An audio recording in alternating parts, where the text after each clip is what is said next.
Deus. Vamos abrir a Bíblia Sagrada.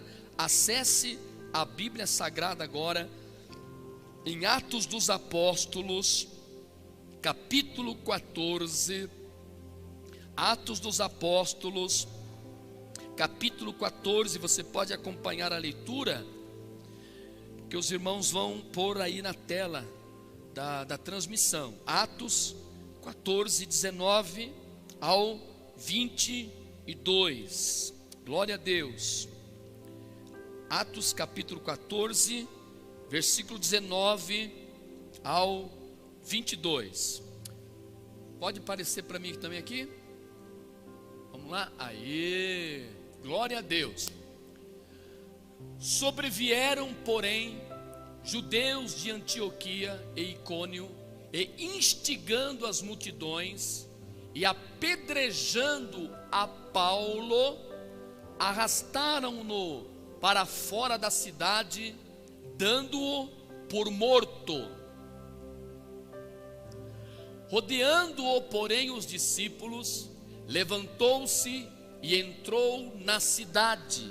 No dia seguinte partiu com Barnabé para Derbe.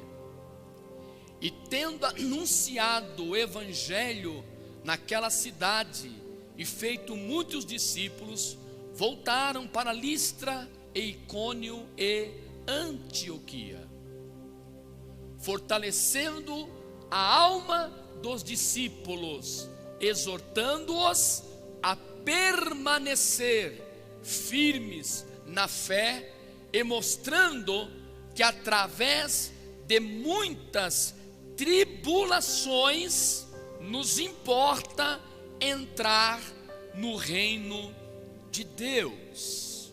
Aleluia. Senhor, obrigado pela leitura da sua santa e bendita palavra.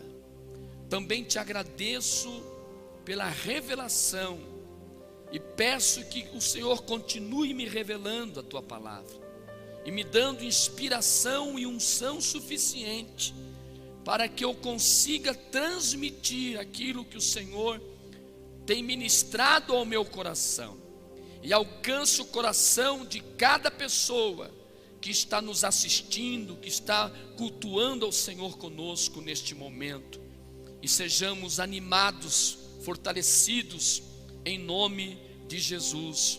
Amém. Amém? Glória a Deus. Maravilha. Meus irmãos, estamos vivendo dias muito difíceis, momentos muito difíceis. Estamos presenciando muitas pessoas sofrendo, e nós também, direto ou indiretamente, também sofremos. Há muita dor, há muita lágrima, há muito luto, há muito desespero. Estamos vivendo dias muito difíceis. E a gente precisa buscar de Deus direcionamento, instruções, conselhos. A gente precisa buscar de Deus tudo o que a gente precisa e Deus tem para nós, para a gente não desanimar, irmãos, para a gente não perder a esperança, para a gente não perder a fé, para a gente não retroceder. Por incrível que pareça, muitos cristãos perdendo a fé, perdendo a esperança. Há muitos cristãos desanimando, se desviando, tornando-se incrédulos. Há muitos cristãos realmente desesperados, porque não estavam ou não estão preparados e nem estão se preparando para passar por esse momento tão difícil que estamos passando, passar e não perder a fé, a esperança, o ânimo, a coragem, a disposição e principalmente não perder a salvação. Então, nós vamos para a Bíblia Sagrada, porque é ela que é luz para o nosso caminho, é lâmpada para os nossos pés, é ela que o Senhor usa para nos curar, é a palavra dele que ele usa para nos libertar, para nos fortalecer, para nos alimentar. Vamos para a Bíblia, vamos para a Bíblia, vamos para a palavra de Deus, porque aqui a gente encontra o que precisa para continuarmos em frente. E eu quero trazer hoje o exemplo de um homem que, para mim, irmãos, para mim pessoalmente, eu digo que é o melhor exemplo, fora Jesus, é lógico. Depois de Jesus, eu vejo esse homem como um melhor exemplo de um homem sofredor, de um homem sofredor, mas de um homem vencedor, superador. Um homem que eu digo e garanto para você que nenhum outro apóstolo passou pelo que ele passou, sofreu o que ele sofreu, viveu o que ele viveu. Eu estou falando do apóstolo Paulo, o apóstolo Paulo, o apóstolo do sofrimento, o apóstolo que foi escolhido pelo próprio Senhor para ser o apóstolo do sofrimento. Quando Saulo, que é o mesmo Paulo, teve um encontro com Jesus ali no caminho de Damasco, Jesus falou que ele estava sendo escolhido para ser um apóstolo que iria sofrer pelo nome de Jesus. E assim foi. E aí, meus amados, usando o exemplo dele hoje, eu vou mostrar para você 5 motivos que faziam Paulo não desanimar, faziam com que Paulo permanecesse firme com Cristo, na fé. E além dele não desanimar, ele animava os outros. O texto que nós fizemos uso, que é Atos capítulo 14, versículos 19 e 22, conta de um dia em que Paulo ele foi apedrejado. Apedrejaram ele, apedrejaram tanto que ele desmaiou. E então as pessoas que o apedrejaram disseram: está morto, esse já era. E achando que ele estava morto, arrastaram ele para fora da cidade e jogaram ele lá num canto. De tão ferido que ele estava, de tão machucado que ele estava, que acharam que ele realmente estava morto. E lá ficou Paulo, estirado no chão, deitado, como morto. Mas a Bíblia diz que os discípulos, os seus amigos, discípulos, companheiros, chegaram ali, rodearam ele e perceberam que ele não estava morto. E a Bíblia diz que Paulo se levantou. De repente ele se levantou, sacudiu a poeira, deu a volta por cima e disse assim para os seus discípulos: vamos continuar a missão. Aleluia, vamos continuar a missão. E ele saiu dali e começou a ir em outros lugares pregando o evangelho. E aí a Bíblia diz, eu queria que os irmãos colocassem de novo ali o versículo 22, por favor, Atos 14, 22. E olha o que Paulo dizia. Primeiro, ele foi e ele levava uma mensagem animando, fortalecendo a alma dos demais discípulos, exortando-os para que eles permanecessem firmes na fé e mostrando a eles que seria através de muitas tribulações que importava assim entrar no reino dos céus. Meu Deus, um homem que sofreu tanto, um homem que passou por tantas experiências horríveis, ele se fortalecia no Senhor e animava os demais irmãos. Eu gostaria de fazer uma leitura com vocês que eu não posso dispensar, que é 2 Coríntios capítulo 11, versículo 22 ao 33. É um relatório que o apóstolo São Paulo ele dá, e nesse relatório ele conta um pouco das experiências de sofrimento que ele teve.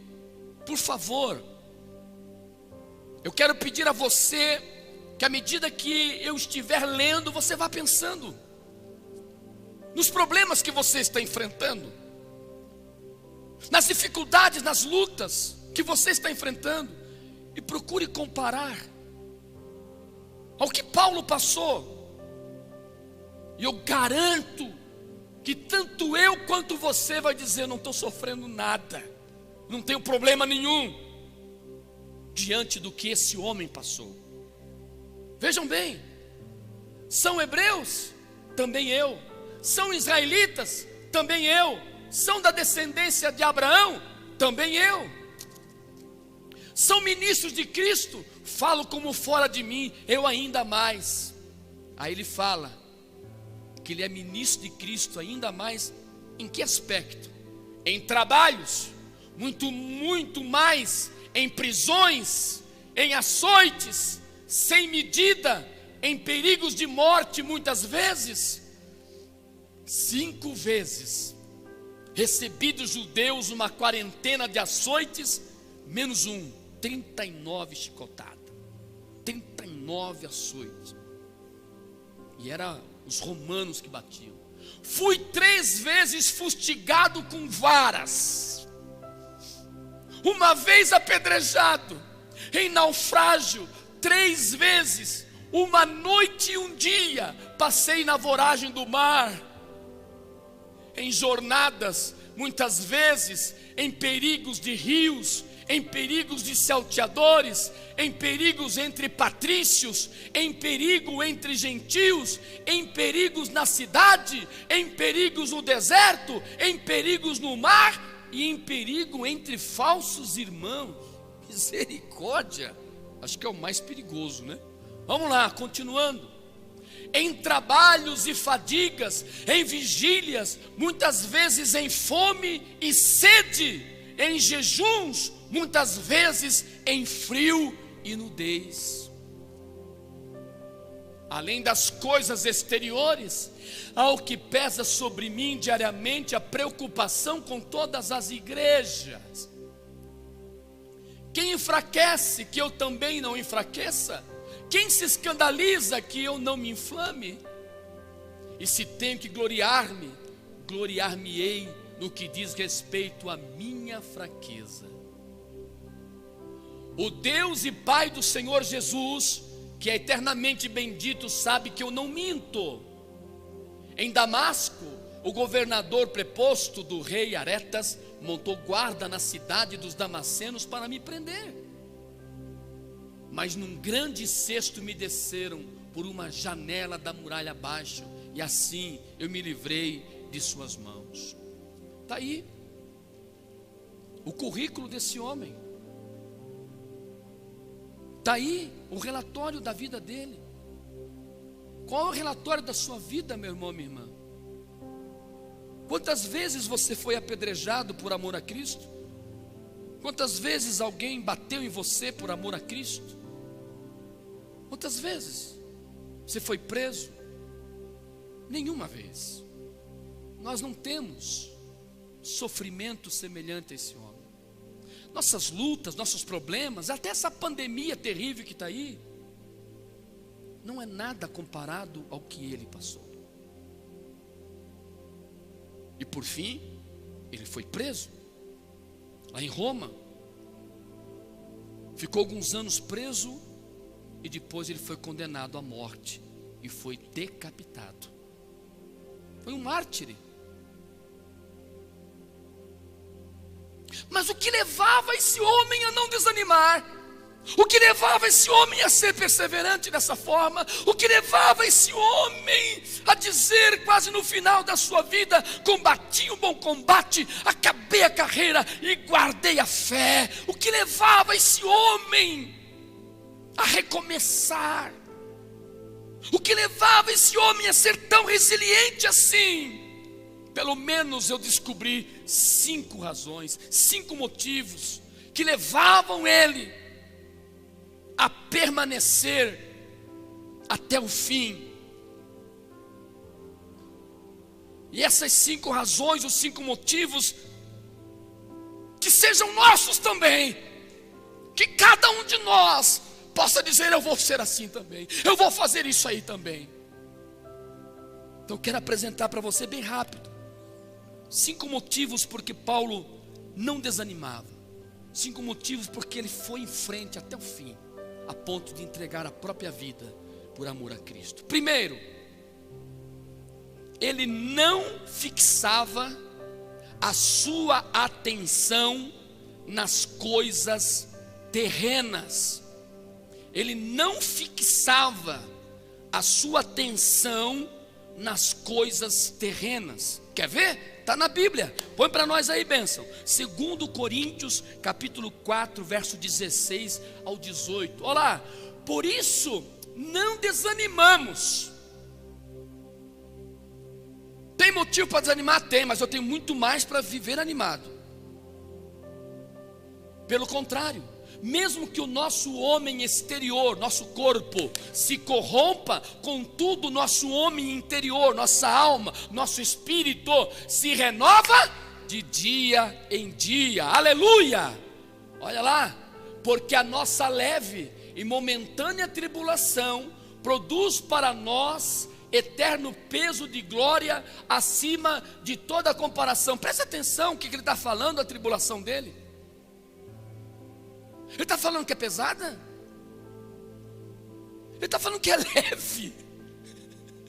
O homem foi apedrejado. O homem apanhou várias vezes. Passou fome. Foi traído. E está dizendo que tudo que ele passou era levinho. Por que ele dizia que era leve? Porque ele fazia uma comparação do que ele estava vivendo e do que esperava ele, do que ele estava vivendo e o que estava reservado a ele. Se nós conseguirmos fazer esta comparação do que nós estamos vivendo agora e de que o Senhor tem preparado para nós, a gente vai ver que nós não temos problema, que nós não temos nada de sofrimento pesado. Porque ele comparava, aleluia, ele comparava a sua tribulação, né, com o eterno peso de glória acima de toda comparação. Próximo, não atentando nós nas coisas que se veem, mas nas que não se veem, porque as que se veem são temporais e as que não se veem são eterna. Deu 18 aí? Aleluia. Então veja bem, ele elevava a sua atenção, a sua visão ao eterno, ao duradouro, ao espiritual, e ele desfocava do que era terreno. Aleluia. Ele não se apegava naquilo que era terreno, passageiro. Então ele dizia, põe ali, querido, por favor, pode deixar lá, tá? Pode deixar lá os versículos, aí só muda depois quando eu pedir, tá bom? Por favor, que eu posso voltar para isso. Lá o 18, por favor. Ele não atentava, ele não ficava prestando atenção, ele não fixava a sua atenção no que é material. Eu lembro-me que uma certa vez, um jovem muito rico perguntou para Jesus assim: Senhor, o que eu devo fazer para herdar a vida eterna? O Senhor disse: cumpre os mandamentos. Ele diz: eu cumpro todos os mandamentos desde a minha mocidade. Então Jesus falou para ele: vai e vende tudo que você tem e dá para os pobres. Depois vem e segue-me e você terá a vida eterna. A Bíblia diz que aquele jovem baixou a cabeça, ficou triste e foi embora. Interessante que ele queria a vida eterna, mas estava apegado à vida terrena. Ele queria a recompensa eterna, mas estava apegado aos bens materiais.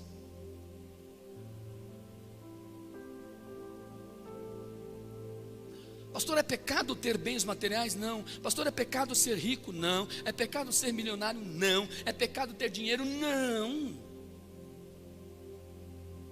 A Bíblia diz que não é o dinheiro que é o problema, é o amor ao dinheiro.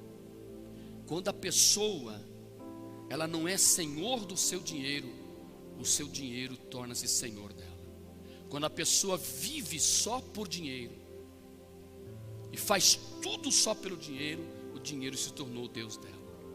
Quando a pessoa, ela não abre mão dos bens materiais, no sentido de, não é que ela tem que pegar e se desfazer, mas dizer assim: Senhor, tudo o que eu tenho foi o Senhor que me deu, muito obrigado, tudo o que eu tenho é teu. O coração dela não está ali, o coração dela está no Senhor. Eu tenho certeza que se aquele jovem dissesse assim para Jesus: tá bom, Senhor, estou indo lá agora e vou vender tudo que eu tenho, eu tenho certeza que Jesus diria assim para ele: não precisa, pode continuar com o que você tem, porque eu já vi que o teu coração não está aí. Lembram-se quando Deus pediu para Abraão o seu único filho, a quem Abraão amava? Abraão disse: sim, Senhor. Deus queria saber aonde estava o coração de Abraão, se estava no filho ou se estava nele, no Senhor. E quando Abraão estava disposto a sacrificar o próprio filho para provar que ele amava mais a Deus do que o próprio filho, que o coração dele era de Deus em primeiro lugar, Deus disse a Abraão: não precisa, não precisa sacrificar o seu filho. Deus sabe aonde está o nosso coração. Capítulo 5, por favor, 2 Coríntios, capítulo 5, verso 1 e 2. Continuando ainda no primeiro motivo, que Paulo não fixava sua atenção nas coisas terrenas. Aí diz aqui, sabemos que se a nossa casa terrestre, desse tabernáculo, se desfizer, temos da parte de Deus um edifício, casa não feita por mãos, eterna nos céus. Vamos lá? E por isso, neste tabernáculo, gememos, aspirando por sermos revestidos da nossa habitação celestial. Que tabernáculo que ele está falando? Nosso corpo físico. Nosso corpo físico, irmãos, ele só serve para essa terra. A nossa alma, o nosso espírito precisa do nosso corpo físico para viver aqui. E Paulo dizia então aqui, olha, põe o 1 por favor. Sabemos que se a nossa casa terrestre, eu falo algo que parece brincadeira, mas é sério. Nós somos ETs, nós somos seres extraterrestres, nós não somos desse mundo. E esse corpo é a nossa casa, que moramos aqui, enquanto aqui vivermos. Sabemos que se a nossa casa terrestre, o nosso corpo, deste tabernáculo se desfizer, ou seja, quando nós morrermos, ou se nós formos maltratados a ponto do nosso corpo ser mutilado, ou até mesmo assassinado, Paulo dizia isso, Temos da parte de Deus um edifício, casa não feita por mãos, eterna nos céus. Olha, ele fixava o céu. Céu, céu, céu, céu. Segundo motivo, ele sabia que não podia esperar de Cristo só para essa vida. Segundo motivo, ele sabia que não podia esperar de Cristo só para essa vida. Isso aqui é muito importante. Põe lá para nós, por favor, 2 Coríntios, 1 Coríntios 15, 19. 1 Coríntios 15, 19. Olha lá. Se a nossa esperança em Cristo se limita apenas a esta vida, somos os mais infelizes de todos os homens. Em outra tradução está escrito assim: se esperamos em Cristo só para esta vida, somos os mais miseráveis de todos os homens. Então veja bem o que Paulo inseriu no seu coração. Eu não vou esperar de Cristo só para essa vida, porque se eu esperar dele só para essa vida, eu sou um miserável, porque o Senhor não vai fazer tudo o que eu quero para mim nesta vida. Sabia disso? O que Paulo estava querendo dizer é o seguinte: o que o Senhor me der e o que o Senhor fizer comigo nessa vida terrena, tá bom. Eu não vou ficar na esperança de que o Senhor me satisfaça somente nessa vida. Eu não espero em Cristo somente para esta vida. Irmão, isso aqui é muito importante. Quantas vezes nós pedimos algo para o Senhor, para o nosso bem-estar para essa vida, e não está errado pedir, atenção, não está errado pedir. Eu preciso pedir paz, saúde, alegria, provisão, prosperidade, proteção, livramento, mas eu preciso também estar preparado. É muito forte o que eu vou falar agora. Eu preciso também estar preparado para receber um não de Deus, para receber um não de Jesus. Paulo ele tinha um problema que ele chamava espinho na carne. Até hoje existe uma polêmica, uma discussão teológica muito forte a respeito de qual era esse espinho na carne do apóstolo Paulo. Alguns dizem que era uma doença que ele tinha. A Bíblia deixa um pouquinho mais claro que parecia que era uma perturbação, era um incômodo espiritual que ele tinha, porque ele dizia que para ele não se exaltar pelas visões celestiais que ele tinha, um mensageiro de Satanás vinha e esbofeteava ele. Parecia que era um incômodo espiritual. E a Bíblia diz que por 3 vezes, ele fala assim, por 3 vezes eu orei a Deus e pedi que o Senhor me livrasse desse espinho na carne. Por 3 vezes eu pedi e Deus não me atendeu. Ele disse: a minha graça te basta, porque o meu poder se aperfeiçoa na fraqueza. Deus não tirou o espinho na carne do Paulo. Quer ver outro exemplo? Moisés, o grande libertador. Moisés, o grande libertador do povo de Israel da terra do Egito. Que coisa maravilhosa. Moisés sabia que ele não entrou na terra prometida. Moisés acabou pisando na bola, fez algo lá que Deus não se agradou muito. E Deus disse: Moisés, você só vai ver a terra de longe, mas os teus pés não pisarão lá.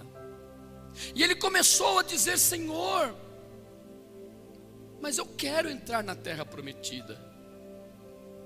E teve uma certa vez, irmãos, está registrado no livro de Números, que Deus ficou bravo com Moisés e Deus disse assim: não fala mais sobre esse assunto comigo. Porque Moisés ficava pedindo direto para Deus que ele queria entrar na terra prometida. E Deus disse: não quero mais que você toque nesse assunto. Resumindo, Moisés não entrou na terra prometida, na Canaã. Ele morreu ali. fora da terra prometida, ele apenas viu a terra de longe e morreu. Então preste bem atenção, nós não podemos esperar de Cristo apenas para esta vida, porque pode haver momentos em que o Senhor vai dizer para mim: não, isso eu não vou te dar, isso eu não vou fazer.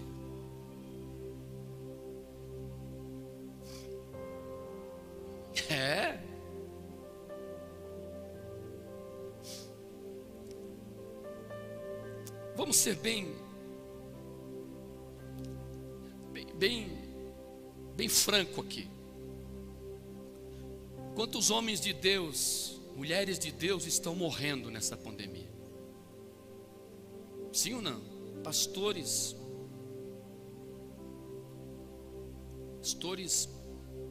com ministério maravilhoso, muitos estão morrendo, tantos outros também poderão partir.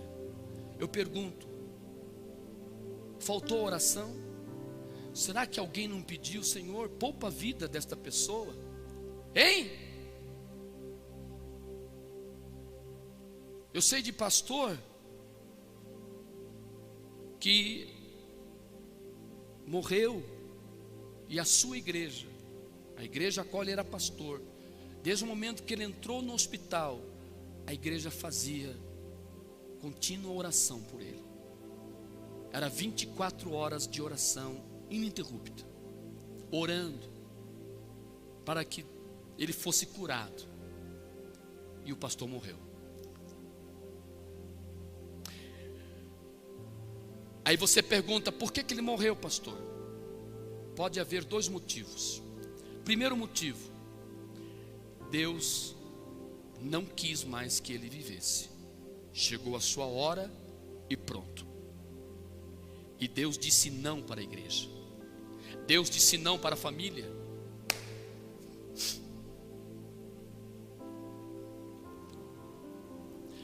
Segundo motivo: talvez a fé não foi suficiente, a oração, o clamor não foi suficiente, não sei. Eu só sei que nós não podemos esperar de Cristo somente para esta vida. Aonde estão esses homens de Deus? Aonde estão essas mulheres de Deus? Estão em um lugar muito mais maravilhoso do que aqui, gente. Moisés não entrou na terra prometida, Moisés não entrou em Canaã, mas no monte da transfiguração, quem estava lá com Jesus? No monte da transfiguração, quem estava lá com Jesus? Moisés. Moisés estava lá no monte da transfiguração. Para que entrar na terra prometida, se eu estou aqui com Jesus no monte da transfiguração? Para que entrar na terra prometida, que é uma terra material, é uma terra física, se eu estou aqui na terra celestial? Para que continuar nesta terra, se o Senhor está me levando para a terra celestial? Era isso que Paulo está dizendo aqui. Gente, eu não espero de Cristo só nessa vida, porque se eu esperar dele só nessa vida, eu sou um pobre coitado miserável, porque só estou sofrendo aqui, eu só estou tendo tribulação, eu só estou tendo luta, eu só estou tendo perseguição, eu só estou sofrendo aqui. Então eu não espero dele só aqui, porque se eu esperar eu estou decepcionado. Não, gente, não espere de Cristo só para esta vida. O melhor que Ele tem para você não é aqui. Terceiro, Ele determinou em seu coração que nada o separaria de Deus. Terceiro motivo: Ele determinou no seu coração que nada o separaria de Deus. Havia uma determinação no coração de Paulo: eu não vou deixar nada e ninguém me separar de Deus e do amor dele. Romanos capítulo 8, verso 35 ao 39. Quem nos separará do amor de Cristo? Será a tribulação, a angústia, perseguição, a fome, a nudez, o perigo, a espada? Como está escrito, por amor de ti somos entregues à morte todo dia, o dia todo. Fomos considerados como ovelhas para o matadouro. Em todas estas coisas, porém, somos mais que vencedores por meio daquele que nos amou. Agora aqui, ó, isso aqui é muito importante, ó. Porque eu estou bem certo, eu não estou mais ou menos certo, eu não estou achando, eu acho que é assim, não, eu estou bem certo, estou convicto de que nem a morte, nem a vida, nem os anjos, nem a recomanaia, nem os principados, nem as coisas do presente, nem do porvir, nem os poderes, nem a altura, nem a profundidade, nem qualquer outra criatura poderá separar-nos do amor de Deus que está em Cristo Jesus, nosso Senhor. Dá glória a Deus aí, aleluia. Ele determinou: ninguém vai me separar, não vou me separar. Tem que haver essa determinação no teu coração. Não pode ser a doença nem a saúde, não pode ser a fartura e nem a miséria. Não pode ser nada que te vai separar de Deus. Mas isso tem que determinar. Se não determinar, a pessoa ela vai lá na frente se separar. Assim é no casamento também. A pessoa vai diante do sacerdote e faz os votos, que não vai deixar nada separar eles. Mas ele fala da boca para fora. Se não determinar no coração, a pessoa acaba se separando, porque não determinou. Certa vez eu fui aconselhar um casal, e eu lembro que o marido falou assim para mim, na frente da esposa, ele falou: pastor, eu já falei para ela, nada vai me separar dela. Eu já determinei isso no meu coração, que nada e ninguém vai nos separar. Estamos tendo problemas, estamos tendo muitas dificuldades, mas a gente não vai separar. Isso é muito importante. Quando a gente determina isso no coração, diz: Senhor, nada e ninguém vai me separar de ti, nada e ninguém vai me tirar da tua presença, nada e ninguém vai me tirar da tua casa, nada e ninguém vai me tirar do teu caminho, Senhor. Aleluia. A pessoa determinou isso, ela vai até o fim. Ela não deixa nada e ninguém separar. Quarto, ele vivia como estando crucificado com Cristo. Gálatas 2,19. Interessante que Paulo vivia como morto. Eita glória, olha lá. Porque eu, mediante a própria lei, morri para a lei, a fim de viver para Deus. Eu estou crucificado com Cristo. Logo, já não sou eu quem vive, eu estou morto. Morri. Mas Cristo vive em mim, e esse viver que agora tenho na carne, vivo pela fé no Filho de Deus, que me amou e a si mesmo se entregou por mim. Irmãos, Paulo, ele vivia como estando crucificado com Cristo. Ele não vivia como se estivesse passeando com Cristo em um lugar maravilhoso. Crucificado é sinônimo de dor e sofrimento, e não de gozo. Nós temos que tomar muito cuidado com a doutrina, ou melhor, a teologia da prosperidade. Tomar muito cuidado quando estiver uma placa, ou um anúncio, ou um convite em alguma igreja, dizendo assim: venha para cá e pare de sofrer. É mentira. Não é bíblico. Não é bíblico. Jesus disse: no mundo tereis aflições, mas tenha bom ânimo, não desanime. Mas pastor, Jesus, ele não pode curar, ele cura. Jesus não pode prosperar, ele prospera. Jesus pode te fazer muitas coisas maravilhosas nessa vida, mas Ele não vai fazer tudo o que você quer, Ele vai fazer tudo o que você precisa. Então, se Ele te prosperar, glória. Se não prosperar, glória também. Se Ele te curar, glória. Se não te curar, glória também, porque você não espera dele só para essa vida. Por isso eu tenho que viver, irmãos, nesta vida, queridos, como um crucificado em Cristo e por Cristo. A nossa estadia aqui não é de descanso, aqui não é o nosso lugar de descanso, aqui é lugar de batalha, aqui é campo de batalha, aqui é campo de batalha, aqui é campo de guerra, aqui não é o nosso descanso. Sabe aonde eu vou andar com Jesus em ruas de ouro? É lá na Nova Jerusalém.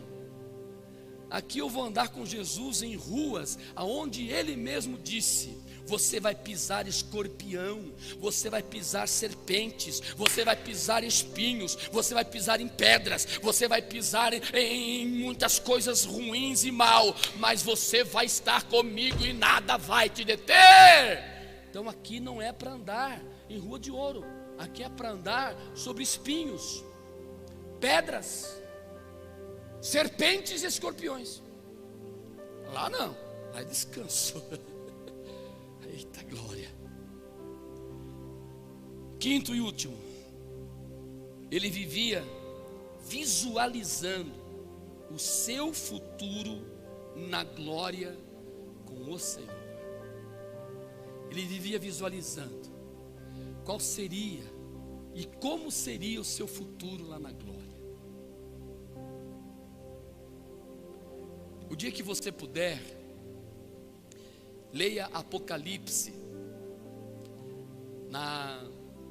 nas partes em que João recebe a revelação de como é a Nova Jerusalém e o que vai acontecer com a gente lá na Nova Jerusalém. Quando a gente lê isso, irmãos, e para pensar, a gente viaja. Nossa imaginação, viaja. É tão lindo. Paulo, ele vivia assim. O corpo dele estava aqui nessa terra, mas a cabeça dele estava no céu, direto. Olha o que ele diz em Filipenses 3:20. Filipenses 3:20.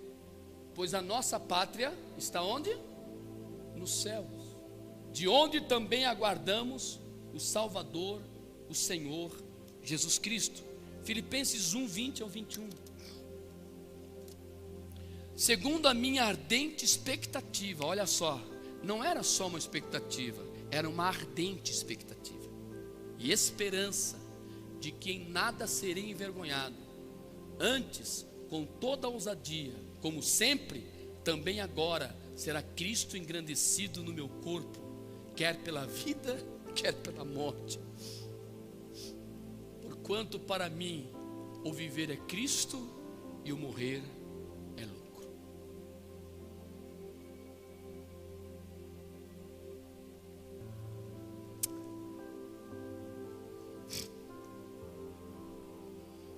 Nosso corpo pode estar no deserto, nosso corpo pode estar aqui nessa terra tribulosa, mas a nossa mente tem que estar lá no céu. Eu tenho que pensar no céu. Eu tenho que pensar na recompensa que está me aguardando, no galardão que está me aguardando. É como o competidor, é como aquele que vai participar de uma competição, de um campeonato, de uma maratona. Ele corre pensando no pódio, ele corre pensando na medalha, no troféu, ele corre pensando no prêmio. Por isso ele paga o preço, porque ele sabe o que espera lá. Se nós não pararmos para pensar mais no céu do que pensamos, a gente vai desanimar. Se nós ficarmos pensando só aqui, só aqui, só aqui, a gente vai desanimar. Mas se a gente parar de pensar mais na terra, parar de pensar mais na terra e pensar mais no céu, a gente vai conseguir viver mais animado, mais disposto, mais encorajado. E não é luta e nem problema e nem dificuldade que vai nos paralisar. Paulo dizia: uma coisa eu faço esqueço das coisas que para trás ficam e prossigo para o alvo, a soberana vocação. Deus te abençoe. Pratique isso, tá bom? Pratique